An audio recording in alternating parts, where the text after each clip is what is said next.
Hello, Loftsiders, and welcome back to Loftside Banter for this episode. This episode, we will be talking about week 2 in the NFL. We'll take a look at a few college games and everything else like that. We'll look at some other headlines within sports as we're getting close to really getting into the NBA season. We're getting close to a Major League Baseball playoff time. Just all around, it's just once you get into kind of football season, that kind of takes the forefront. I mean, if somebody has a difference of opinion with that, let me know. But I tend to find that football season takes over. You know, you get to the end of Major League Baseball with it being September. You get to the playoffs, then you start to see that compete with some of the NFL games and everything else like that. But that's really when you only have something that's, and then you get to start to the NBA season. So once you kind of blend into that era of the year, I say era, that time of the year, that's when you get kind of all those magical things. Some great playoff baseball, the very beginning of basketball season, which the Eastern Conference this year, we don't know what to expect simply because of all the injuries that have gone around. Obviously, Tatum's out. Obviously, Lillard's gone. He's obviously back with the Blazers right now, but the Bucks are a little different. Indiana doesn't have Tyrese Halliburton, so a lot of stuff's going to happen with that. And the early part of the season is going to be interesting. So we'll see. But let's start with week 2. Let's start with the game on Thursday night. The game on Thursday night was the Green Bay Packers and the Washington Commanders. An exciting game that I watched. Let's try this again. What do you say? Let's try it again. Thursday night, I watched the game because Green Bay has this aura of around them right now. They picked up Micah Parsons right before the beginning of the season for 2 first-round picks and a defensive tackle who the Cowboys seemed to think was going to still make their defense good, and he still could, don't get me wrong. But they have looked really good in the first 2 games. I think they've essentially given up 18. They've given up 26 total points, I think, in the first 2 games. So the defense is just giving up 13 points a game. The Commanders got 18 points. It was 27-18 was the final. The Packers moved to 2-0. They're 2-0 at home. They've had both games at home. The Washington Commanders and Jaden Daniels look like a team that is good, not great quite yet. They lost Austin Eckler for the year. So now you're coming down to, I think they ran the ball 19 total times, 7 of which was Jaden Daniels. Ja'Cory Krosky-Merritt was their 7th round pick, and I believe he's out of Arizona, that they really liked. And now he's going to have to, carry the load of the run game for the Washington Commanders going forward. Zach Ertz was the only one really. Debo had a decent game. Same thing with Zach Ertz. I mean, Jaden Daniels didn't play bad. 24, 42, 200 yards, 2 touchdowns. Now, that's only about 5 yards per reception, right? So he wasn't getting the ball downfield. Jordan Love, 19 of 31, 292 yards, and 2 touchdowns. Josh Jacobs, 23 carries, 84 yards, a touchdown. Tucker Kraft, 6 catches, 124 yards. This team looks the part. Now, can they come back down to earth? Sure, the Packers can absolutely come back to earth. Jordan Love still doesn't scream top-tier quarterback in my eyes yet. But he's been in the league for a while. I'm going to take a look right now. He's 26. He was drafted in 2020, so he's 5-6-year veteran. He has 480 yards passing this year, 4 touchdowns, no picks so far. Again, one of those guys that seem to come along pretty slow. And I mentioned this in the last episode. The development of players seems to go slower now that we don't have all these practices and everything else like that. I think it's a detriment to some of the talent we have in this league. But Jordan Love is crawling up that leaderboard as far as quarterbacks in the NFL.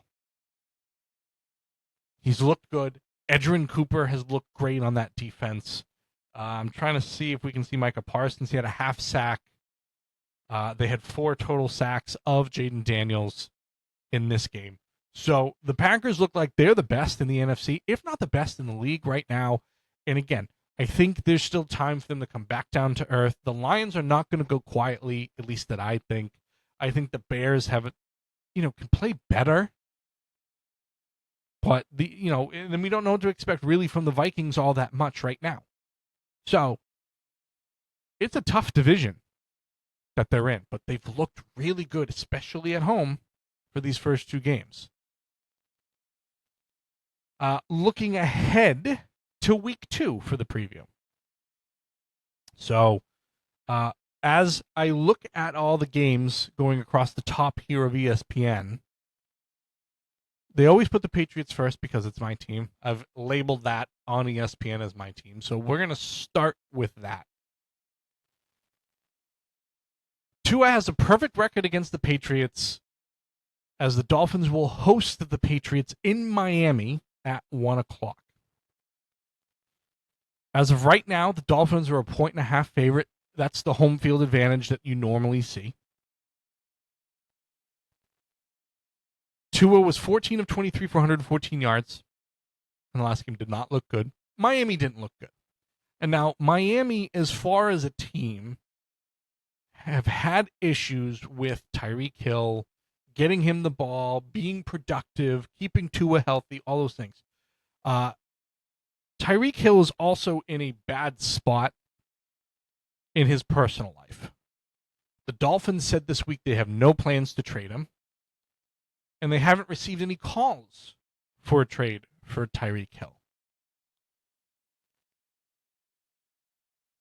He pulled himself from the finale last year.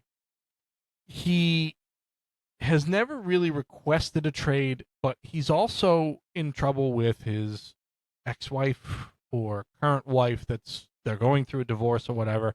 He owes more money than God at this point to her. It's one of those things that it's going to weigh on him. It's absolutely going to weigh on him throughout all of this. It's a domestic abuse allegation, which is not good to have even hanging over your head. Now, we have to go with the fact that he is innocent until proven guilty. That is what this country stands on, and that's not how the court of public opinion ever really does it. So, with that said, there are distractions in this Miami locker room. This seems like a get-right game for the Dolphins. And what I mean by that is they are immensely talented with a lot of the players they have on their roster. They only scored 8 points against the Colts, which I don't think, at least on paper, looked anywhere as good as some of the talent the Patriots have. Now, the Patriots lost 20-13 to the Raiders. The Raiders and the Patriots seem like they're in the same boat. They seem very similar as far as talent level and everything else like that. They made pretty much a lot of the same mistakes as each other during the game and everything else like that. So, I mean, I think this is legitimately a coin toss. I mean, they have the matchup predictor on here. It's 52.9% for the Dolphins, 46.7% for the Patriots. Again, Patriots don't normally play really well in Miami. They haven't particularly played well against Miami with Tua as the quarterback, obviously, as I read at the very beginning. There are some injuries that are big for the Patriots. Christian Gonzalez is out. Keon White is out. Marte Mapu and Morgan Moses were both questionable. Moses did practice yesterday. There's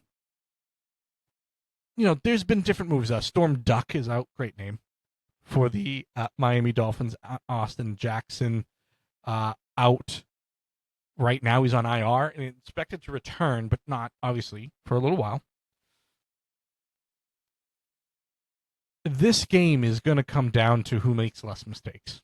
It's realistically, it's going to boil down. And I realize it's not really hard-hitting analysis, but the Patriots and the Dolphins seem to be in similar spots right now, which is surprising.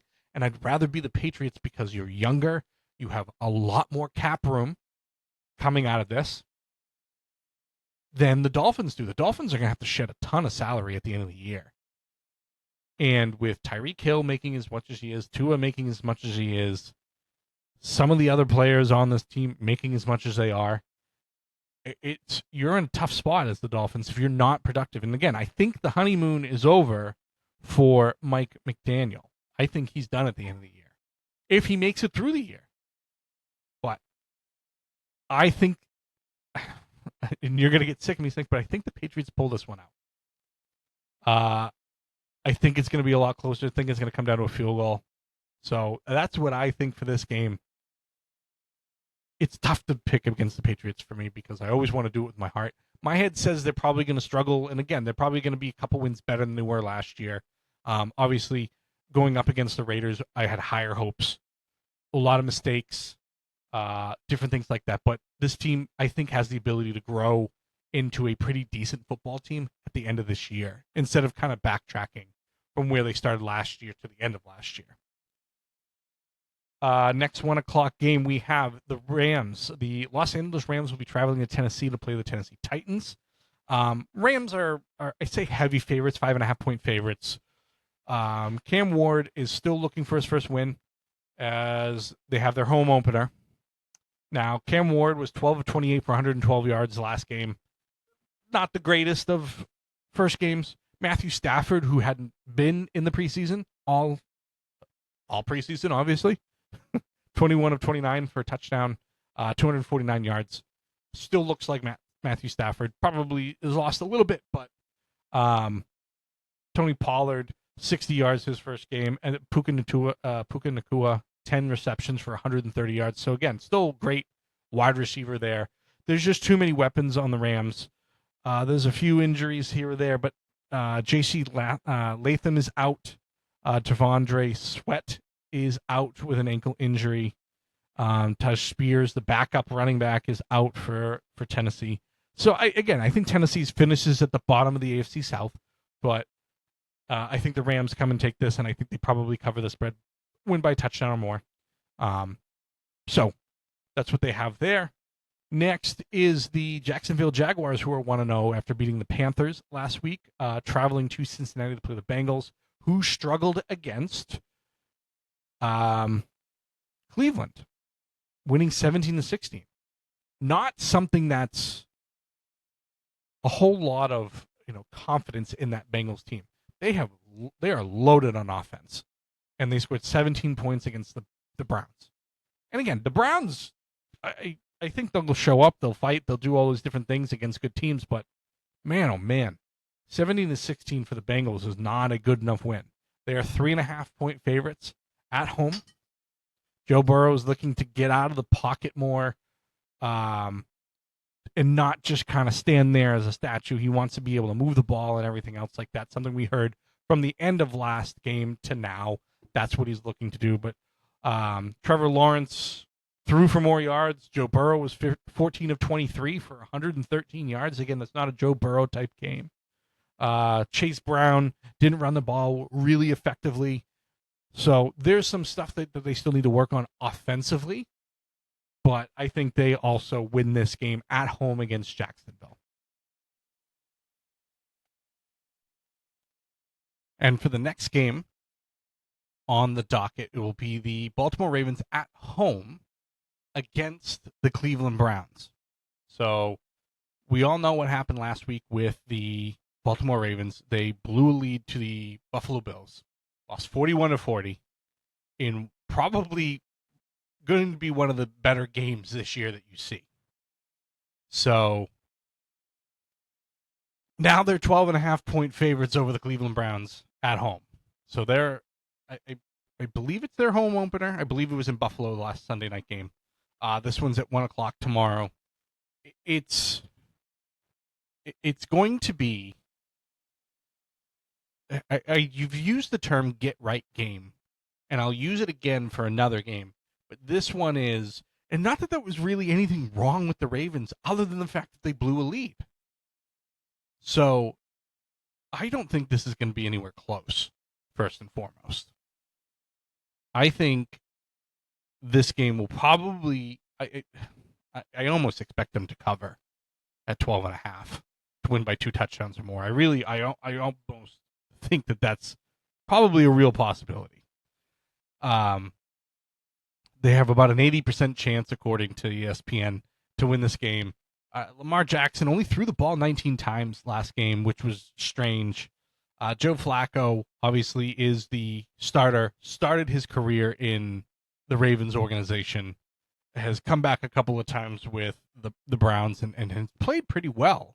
But I just don't foresee this being anywhere close. The Cleveland Browns are just at a point where, you know what, there's no real expectation here. Quinshon Judkins has been activated for this, so their second-round pick out of Ohio State. The running back, gone through some off-the-field, issues this offseason. Obviously didn't sign up until right before week 1. So is very behind the 8 ball. And I'm not necessarily sitting here saying that he's going to be the weapon that changes everything, because I don't think that's the case. I just think that we're at a point that they'll use anything to get any sort of excitement. And I don't even think this is going to be something that causes that much of excitement. Patrick Ricard and Isaiah Likely are both out for the Ravens, so they're starting fullback and starting tight end. Again, I don't think it moves the needle all that much. You still have Mark Andrews. You're still going to have Derrick Henry, who is a running back and fullback built into one human being. So I don't think this is going to be that big of a deal. So I think the Ravens take this one fairly easily. And then we move on to the Jets, who are at home. They're 0-1 at home. They obviously lost to the Steelers last week with that homecoming with Aaron Rodgers against Justin Fields. But they play the Buffalo Bills. And again, I think the Buffalo Bills are probably going to be, they're in line to be the best team in the AFC. They've obviously beaten the Ravens. Now, I think the Bills are due for a couple of losses, bad losses at some point. They always go through a fun. I'd rather see them get it out of the way in the regular season and be really, really in tune for the playoffs. But they're looking to improve to 2-0. Josh Allen, again, 394 yards, looked fantastic in the fourth quarter of Sunday Night Football last week.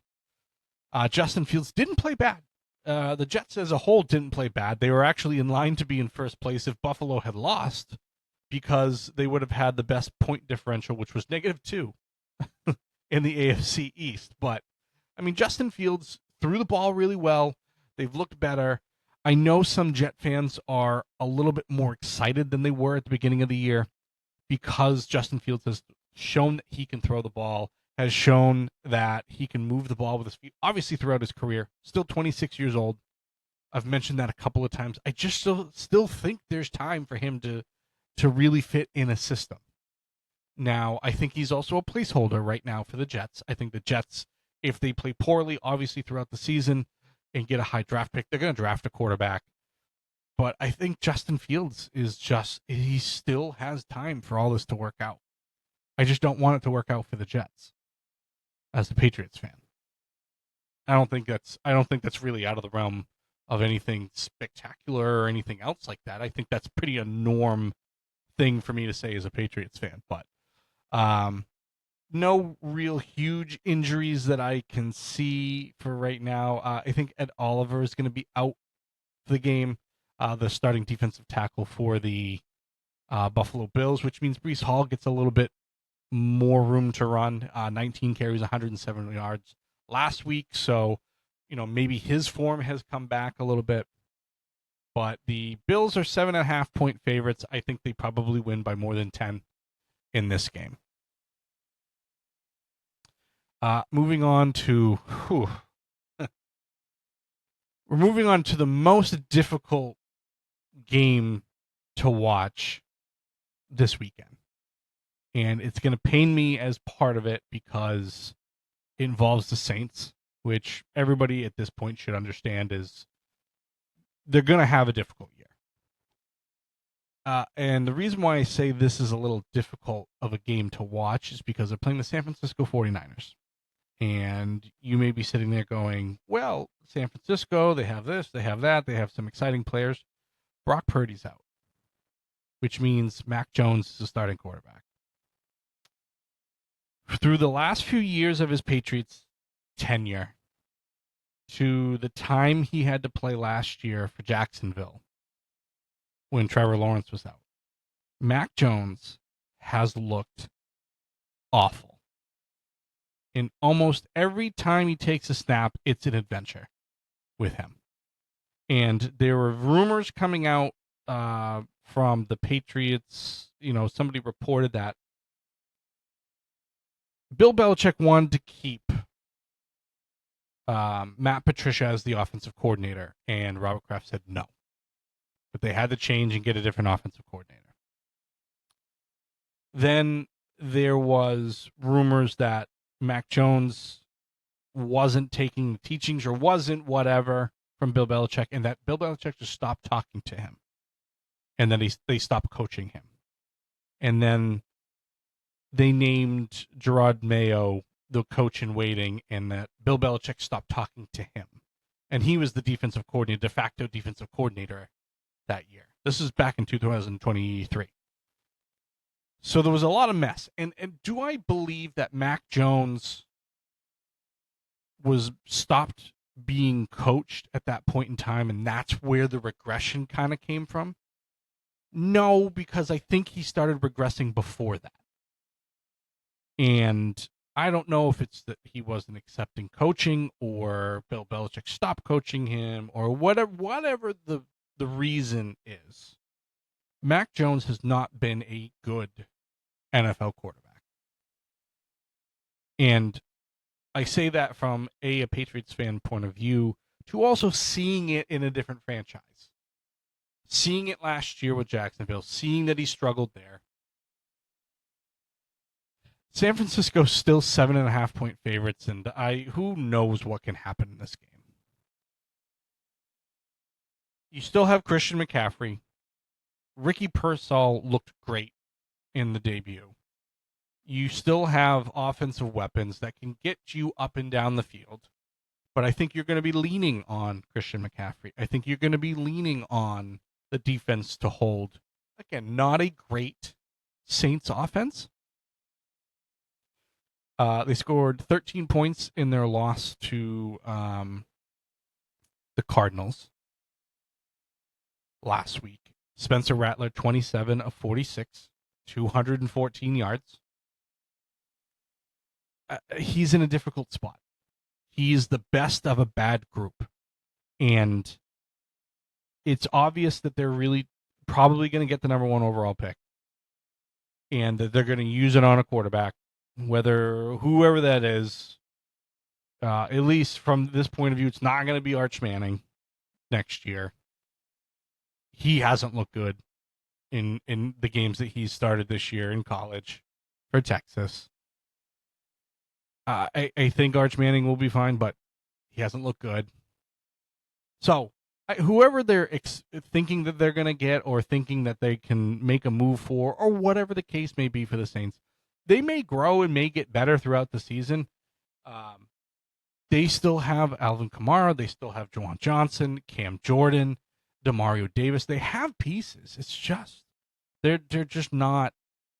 They just traded for Jalen Polk. Not that that's going to do him any good this year, as he's out for the rest of the year from the Patriots for, a bag of balls or whatever it is, whatever you want to say.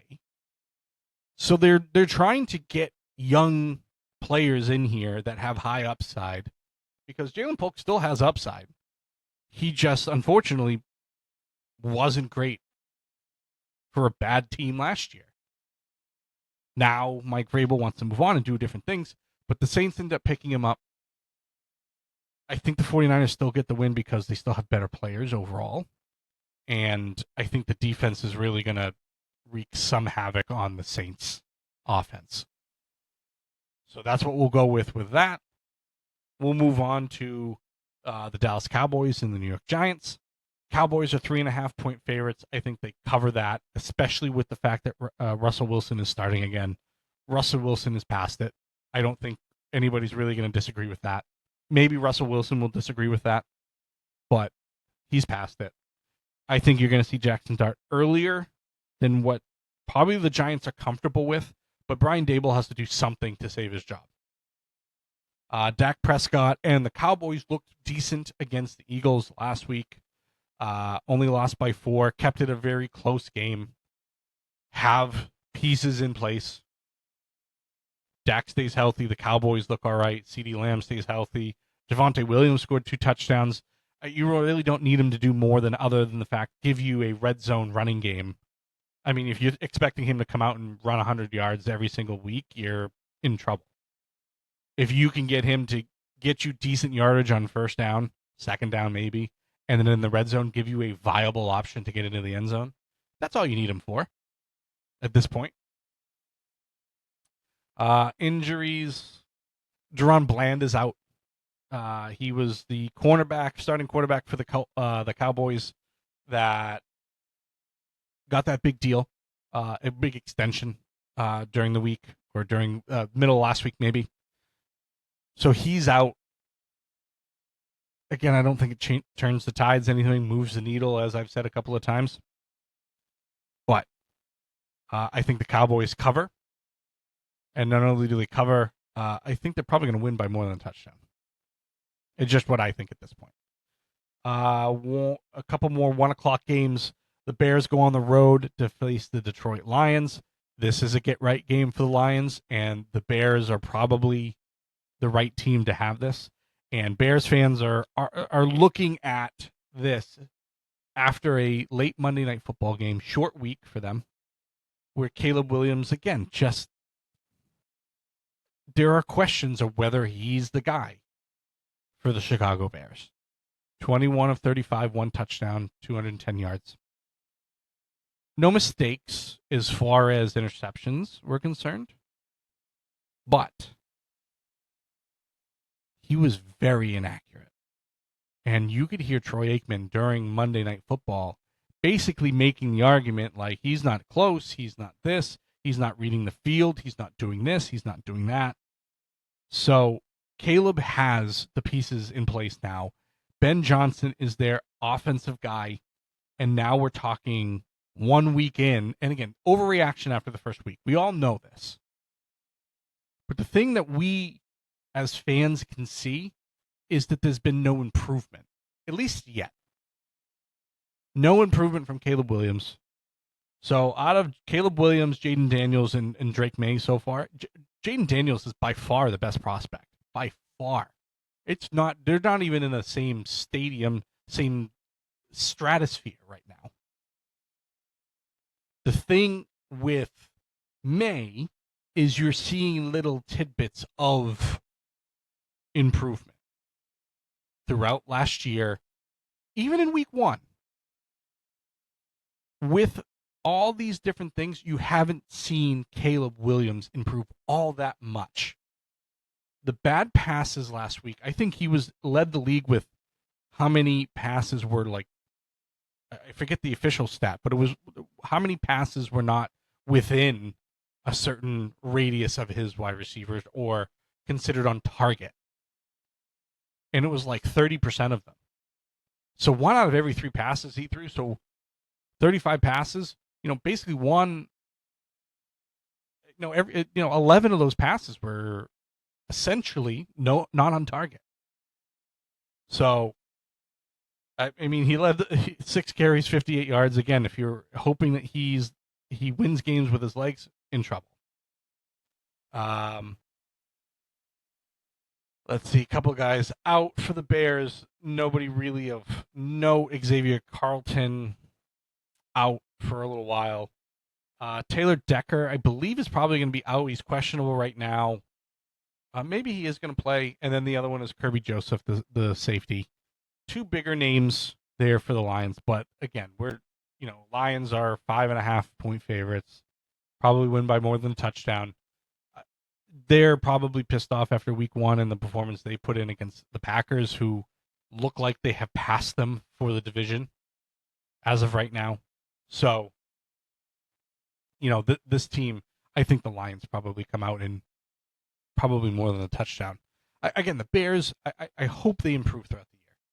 The Chicago Bears are a franchise that a lot of fans, even if you're not a fan of, tend to root for, except for those teams in the division and stuff like that, because they've been around. George Halas and all of this history that he put in for the NFL to be what it is today. It's difficult to watch them struggle over and over and over and over again, and then not find the right pieces, even with the number one overall pick. The trade that they had made to get that pick from the Panthers, everyone thought that they had a steal, and now we're at a point where who knows what's going to happen with Caleb Williams. Because I think if he's not the guy this year, Ben Johnson's going to want to move on from him immediately and get a guy that he wants. Last 1 o'clock game, we have the Seattle Seahawks, who are 0-1, going on the road to face Aaron Rodgers and the Steelers in Pittsburgh. Steelers are 2.5-point favorites. Again, probably just the line for home field advantage. The Steelers obviously looked pretty good. Running the football, they didn't look really good. Aaron Rodgers looked decent, throwing 4 touchdown passes last week against the Jets. So, I've said it before, and I will continue to say it. This is a DK Metcalf kind of playing his old team week 2 storyline. I'm not scared of the Steelers. And I go see them play the Patriots next week. And I could be, very, very wrong when it comes to that. Again, I don't think the Patriots are on the same level as them, talent-wise. But Pittsburgh doesn't scare me. Pittsburgh, to me, is in the same position they've been for the last 3 or 4 years, which is get to the first round of the playoffs and lose. That's, I think, their ceiling. And again, Aaron Rodgers is to a point where I don't think he's the same quarterback by any means. He'll have good games against bad teams. He obviously looked really bad with the Jets last year. Didn't get any time with the Jets the year before. So it's just Jalen Warren needs to run better. DK Metcalf had a good game. Defense looks all right. Jalen Ramsey looked okay. He looked good. Week 1. A little bit more talented of a team coming in this week. Sam Darnold, again, are we going to see Sam Darnold when he was with the Jets? It's what he kind of looked like week 1. Or are we going to see the Vikings, first half of the year Vikings quarterback? You got to be specific with Sam Darnold. Injury-wise, again, Devon Witherspoon, doubtful with a knee injury. It looked like he was going to be back this week, but he's doubtful right now. He's their high draft pick starting cornerback. Helps out Aaron Rodgers. The Steelers are going to not have Joey Porter Jr.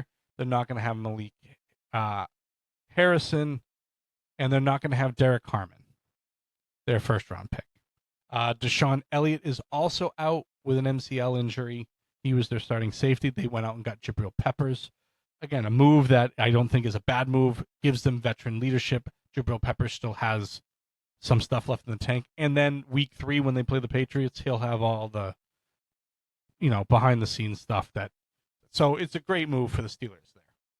I think the Steelers cover this one at home. I think touchdown. They win by touchdown. 4 o'clock games. Denver Broncos 1-0 go on the road to face the surprising Indianapolis Colts in Daniel Jones. The Denver Broncos are 2.5-point favorites. This is a really good defense. So I think this is where you probably see Daniel Jones be Daniel Jones that we're used to. And I don't think that's necessarily going to be a bad thing just because I think he'll play better this year. I do. We've seen what he can do, 22 of 29, 272 yards.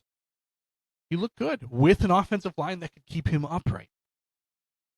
This is just a really good defense. Bo Nix, I mentioned in the last show, maybe we're going through a sophomore slump, but 25 of 40, touchdown, 2 interceptions, wasn't seeing the field very well. 176 yards and 25 completions wasn't great. RJ Harvey, their second-round pick, probably going to take over the starting role as a running back. 6 carries, 70 yards. I mean, over 10 yards a carry. But this defense, they are going to be without Dre Greenlaw, linebacker. They're going to be without. It looks like Drew Sanders is still out. Nate Atkins is still out. On the Colts side, a couple of questionables. But again, nothing that I think changes the outcome of the game, more or less. I think the Broncos win.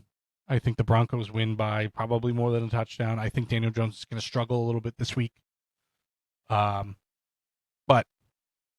I think he looked really good last week. So I can see where we would see the improvement or see the real Daniel Jones at this point in his career. With Indianapolis. Another 4:00 game. Panthers travel to Arizona to play the Cardinals. Carolina Panthers playing the Arizona Cardinals, 4:00. I don't know what to make of Bryce Young. Bryce Young, as I've mentioned in a couple of episodes, looked really good at the end of last year. Brought a lot of hope to the Panthers. Now he's solidified being the starter this year. He may be benched at some point if he plays like he did kind of last week. Carolina lost 26-10 to the Jaguars. So, again, not a great team to lose to. And to only score 10 points didn't look great. Cardinals won 20-13 over the Saints. Again, I thought they would win by more. They're 6.5-point favorites over the Panthers. I think this one's going to be a little bit closer. I think Bryce Young bounces back a little bit, plays a little bit better. The Cardinals look like, they're probably going to win this game just simply because the Panthers can't get out of their own way most of the time. And then if Bryce Young is going to struggle, he's going to struggle. But I think he plays better this game. I think it probably is one of those closer games, probably a 7-point game, 3-point game. I'll say the Cardinals at home. And again, I'm not huge on the Cardinals. I've mentioned that quite a few times.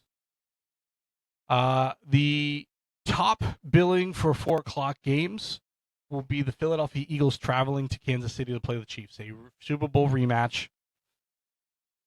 It's a 52% to 47% that they have the Chiefs as winning. I think the Eagles probably win this game. I'm not sold on the Chiefs. I think the Chiefs have kind of regressed to a point of their games are going to be a lot closer than we expect. Now, it's the Kansas City Chiefs. Those things, I could be absolutely wrong with that. When you have Patrick Mahomes, when you have Travis Kelce, when you have Chris Jones, players like that, you can make things happen. I just don't think they're blowing out the Eagles. The Eagles' defense didn't look overly great in the first half against the Cowboys. They've had extra rest coming from a Thursday night game to now Sunday at 4. Jalen Hurts needs to play a little bit better. Ran the ball fairly well, ran for 2 touchdowns. 19 of 23, 152 yards. He's got to throw the ball better, get it down the field better. Get A.J. Brown involved. A.J. Brown was almost not involved in the last game. Had 1 reception for like 8 yards, whatever it was. People mention that there's turmoil or there's tension between Jalen Hurts and A.J. Brown. Whatever. You're professionals. Get over it. Figure it out. The way you're going to win these games is by getting him involved. I don't think I'm saying something so outrageous. I don't think I'm saying something that's like, oh, no expert's ever going to say that or going to look at that and be like, A.J. Brown, you got to get him involved. Well, why would that make him win? I think everybody understands that A.J. Brown is the best weapon you have as a wide receiver. Devontae Smith is great. Jawan Dotson, take him or leave him, whatever. But as of right now, I mean, that's the thing that the Eagles got to figure out is how to get that connection working again. Will Shipley will be out. Dallas Goedert will be out. Cameron Williams is out. Xavier Worthy for the Chiefs is out. Jalen Royals is out. Almost nobody to catch the ball other than Travis Kelce. He's on my fantasy team, so he better, catch another touchdown at the very least. I think the Eagles are 1.5 favorite on the road. I think you take that all day long. I think the Eagles are going to win this game by far more than 1.5 to 2 points. Sunday night game. The Atlanta Falcons will travel to Minnesota to play the Vikings. Falcons are 0-1. They lost to, I can't even remember who they played now. To the Buccaneers. The Buccaneers came back and again had Baker Mayfield play a 2-minute offense to look phenomenal. Every other point of the game looked awful. Anyway, Atlanta Falcons, Minnesota Vikings are 3.5-point favorites. J.J. McCarthy would mess up, would bounce back, and would play really well. Did enough to help the Vikings win over the Bears. Again, the Bears didn't look great offensively, but I think J.J. McCarthy really benefited from being out all last year. Understood what it took to keep plugging away, even after mistakes, even after stuff like that. Jordan Mason ended up being the leading rusher for them, so now is it Alex Jones or is it Jordan Mason? Is it a little bit of both? But Alex Jones, 3 receptions, 44 yards, and a touchdown. So, did great catching the ball out of the backfield. Michael Penix didn't look terrible either. No real run game. Bijan Robinson didn't do very well. Tyler Algier ended up being the leading rusher, averaging 2.5 yards per carry. So, again, not great with the rushing offense for the Falcons.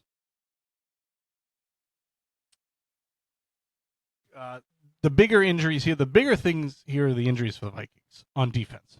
Christian Darrisaw, he's an offensive tackle. He's out. Jeff Okudah, cornerback, out. Andrew Van Ginkel, starting linebacker, out. So, I mean, they're missing some major pieces on that defense. They have Harrison Smith, who's questionable. He's sick. They have Austin Keys, who's questionable with an injury. Another linebacker. Again, they have some pieces that are going to be missing this weekend. Jordan Fuller is out. Young Ho Koo, the the kicker, is out. It says coach's decision, which is interesting to me. He didn't travel with the team and won't play in Sunday's game versus the Vikings. There's no other real information provided to that. And again, I don't know who the backup kicker is for the Atlanta Falcons. Parker Romo, who spent training camp with the Patriots, lost the gig to Andrew Borealis, and now he's an Atlanta Falcon. He didn't miss when he played last year. So again, this is something that, but from what I'm reading right here, at least an hour ago, they're benching him. They're benching Koo for missing that field goal. Whether that means that he's done for and Parker Romo is going to take over, which if that's the case, I wouldn't mind the Patriots picking up Koo to compete with Andrew Borealis, who's a rookie. Anyway, we're getting back to the Patriots. I don't want to do that to you guys. 3.5-point favorites for the Minnesota Vikings. Depending on the injuries on defense, I think this is probably a win for the Vikings as well. And then we go over to the first Monday night game, which is the Buccaneers against the Houston Texans in Houston. The Houston Texans are a 1.5 favorite. C.J. Stroud, again, didn't look great coming off of a sophomore slump type of season. And again, not a poor season, but just not a C.J. Stroud season. Not what we saw his rookie season. So The question I had asked at the beginning of the year is, can C.J. Stroud bounce back from that? And week 1 did not show that. And that may be one of those mentality things where you just can't get out of your own way. You can't stop making mistakes, overthinking things, whatever. We see it 100 times with athletes. There are athletes that could be in certain situations and they cannot do anything right. They go somewhere else. They do better. They stay the same. Mac Jones couldn't get out of his own way. Went to Jacksonville, still couldn't get out of his own way. I don't expect it to be any different in San Francisco. I don't think the Houston Texans should be favored in this game. They're only favored by 1.5. That's the home field advantage that you get. I think the Buccaneers win this game. I would take the dog in this game. I still believe in Baker Mayfield. I still think he looks all right. Has to put it all together for 48 minutes of a game or however many minutes or whatever, 60 minutes, whatever it is. They need to have a better rushing attack. Bucky Irving has to do better. They have great wide receivers in Mike Evans and Emeka Egbuka. And again, played really well week 1. I don't want to put him in the great category quite yet. Chris Godwin obviously isn't available until a little bit later in the season. Tristan Wirfs is still out, so the left tackle that they really need. Jake Andrews is out. Braxton Berrios is out. Christian Kirk is out. Cade Stover went to IR. D'Amico Autry is on the PUP list. They're missing a ton of pieces in Houston as well. So I think the Buccaneers take this game on the road Monday night at 7 o'clock. And then there's a second Monday night game this week. You have the Chargers, who are 1-0, going to the Raiders, who are also 1-0. So Los Angeles Chargers going to Las Vegas to play the Raiders. The Chargers are 3.5-point favorites on the road. I agree with that. Justin Herbert looked phenomenal week 1 against the Chiefs. Amari Hampton, their first-round draft pick, needs to play a little bit better. Geno Smith looked like a great quarterback against that Patriots defense, 362 yards, 24-34. Ashton Genty didn't really play all that great, did get a touchdown. Brock Bowers looked like he was just open at all points in time. He's questionable for this week. Let's see who else. Brock Bowers is questionable with a knee injury. I think they're going to leave him out since it's only the second week of the season, and we're talking about a knee injury. Michael Mayer is the backup. Played again. He looked pretty well once Bowers went out of the game. Pete Carroll says Bowers is expected to play. We'll see. But Jackson Powers Johnson, their starting center, is out, and that's really the bigger injuries there. Elijah Molden is out for the Chargers. Cornerback Denzel Perryman is out, starting linebacker. So a couple of defensive injuries, but again, we're talking about Geno Smith, who looked good against a bad defense, or what looked like a bad defense. I'm hoping I can't call their defense bad at this point, week 2 in. Anyway, I think the Chargers win and cover. But that's what we have for week 2 here for the NFL games. Again, really good games, really good kind of things. The Cowboys and their starting offensive left tackle, Tyler Smith. He's a starting guard.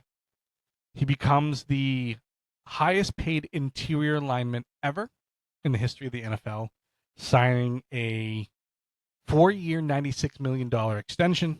Good for him. Georgia and Tennessee right now, number 6 Georgia and numbers 15 Tennessee are playing right now. 38-38, they're going to go in overtime. I like overtime in college football where you get the ball the 20, 25-yard line, whatever it is, and then you have, a couple of plays to get in the end zone. After double overtime, you have to go for 2. It creates that excitement to all those different things.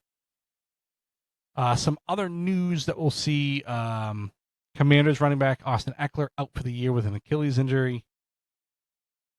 Let's take a look at the scoreboard for college football.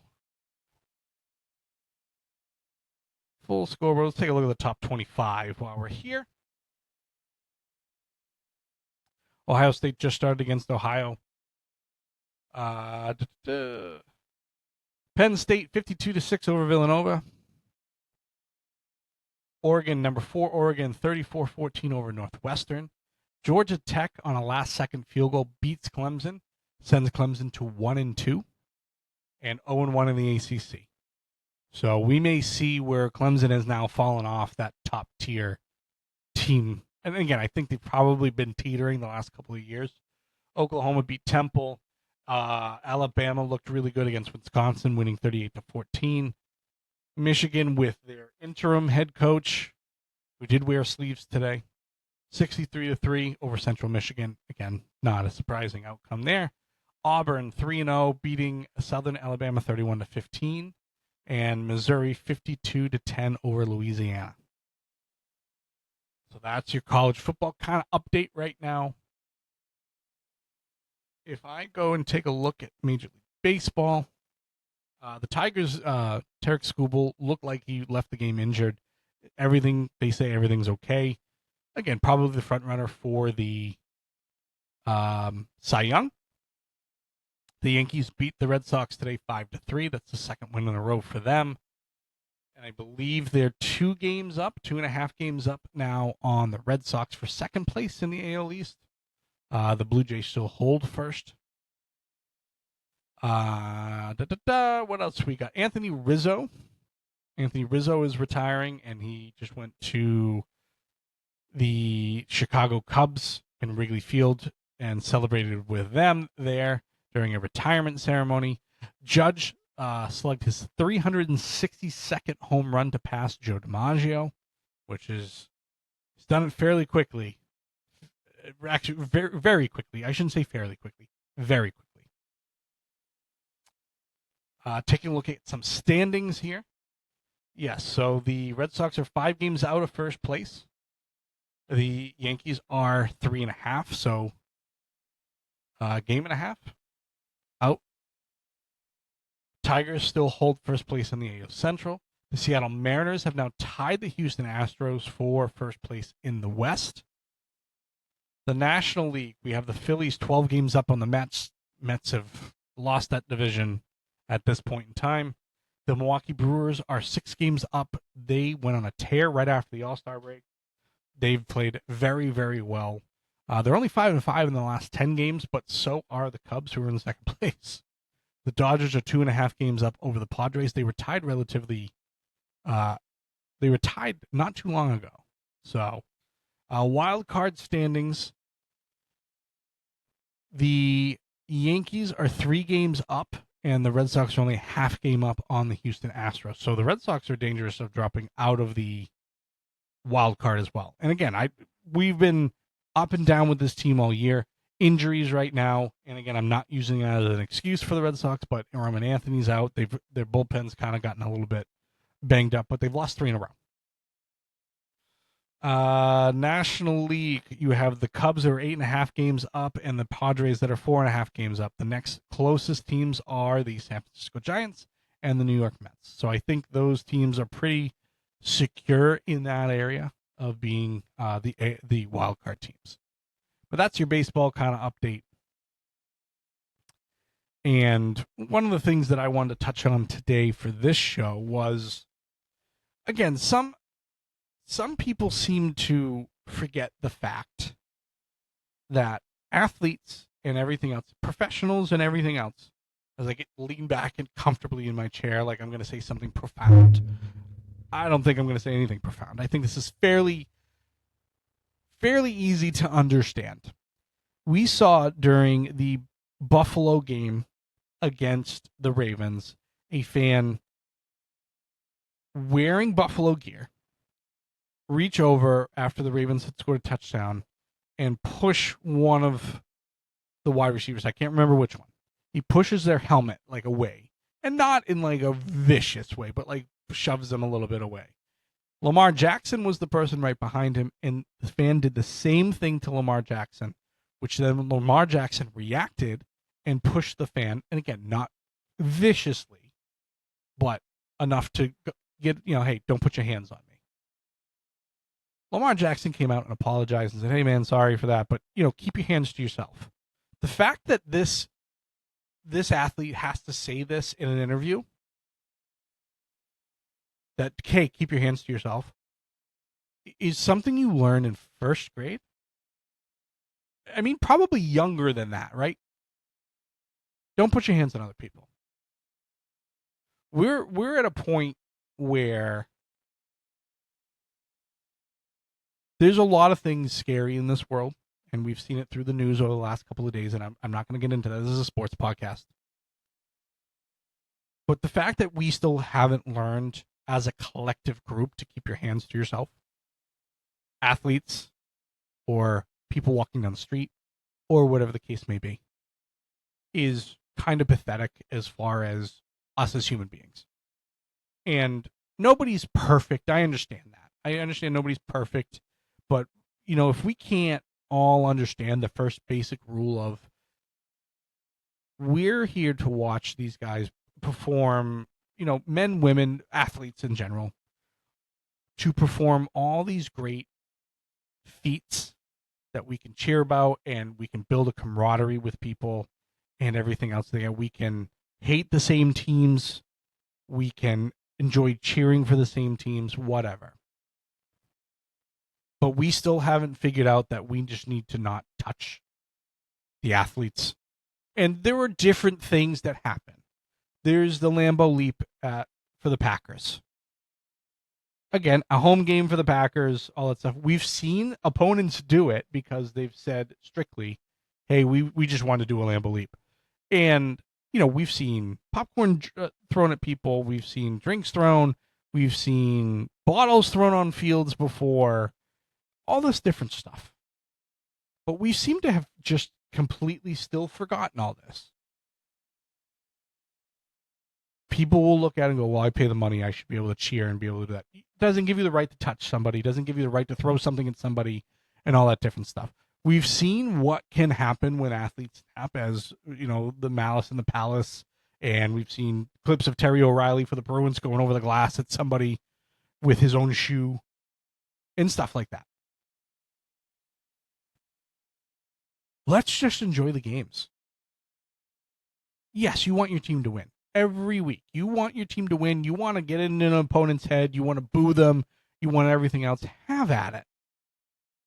But don't think that you are bigger or better than that person on the field. The fact that I'm still having to sit here and say this again, when I've said what the expectations of fans should be in a previous episode, you should go listen to it at loftsidebanter.com. Or Loftside Bantr at YouTube or Podbean, wherever podcasts are. Again, I'm not saying profound information to people. I'm not saying something that's going to hit somebody and go, oh my God, you're right. You should know this. And I'm sick of seeing it. I'm sick of it leading headlines. I'm sick of it taking time on the ESPN scroll. I'm sick of all of that. Go to the game, enjoy the game, have some fun. A lot of the times that I go to games, it's because I want to spend the time with the person I'm bringing with me. And I don't sit close to the field at Gillette. I don't have the opportunity to do all these things. All right? And I'm fine with that. Go enjoy yourselves. But let's not be idiots. Let's not be dumb. Let's not do these things, because eventually it's just going to lead to a point of why the athletes are going to want to play in front of people. And I realize that it's very, very, very extreme, because ownership is never going to want to play with no fans because all of that revenue loss. And I get all that. Different story for a different day. But as of right now, the message is stop being an idiot. Stop touching the athlete. Stop throwing things. Stop doing all those things. Just go there to have fun. And for some people, having fun means drinking too much and doing stupid shit like this. Well, you don't get to go anymore. You don't get that. You've lost the right to do that. That's the punishment. And if people say, well, I paid good money and I can't do this. Nope, sorry, you had an opportunity. It was simple. You had the same opportunity as everyone else, and you screwed it up. Consequences for your actions. moving on to a more positive note.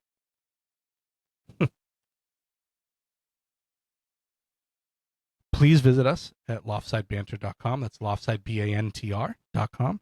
Loftsidebantr@gmail.com for any questions, concerns, comments. You want to argue with me and all this stuff about everything. Fine. I believe Georgia just beat Tennessee in overtime, 44-41. Look at that for a news flash. Please like, subscribe, leave comments, everything else. YouTube, Podbean, Apple Podcasts, Spotify, wherever you listen to podcasts, we're there. I thank everybody for the time. I thank everything for that. And we'll visit you after week 2 is over. Have a good night.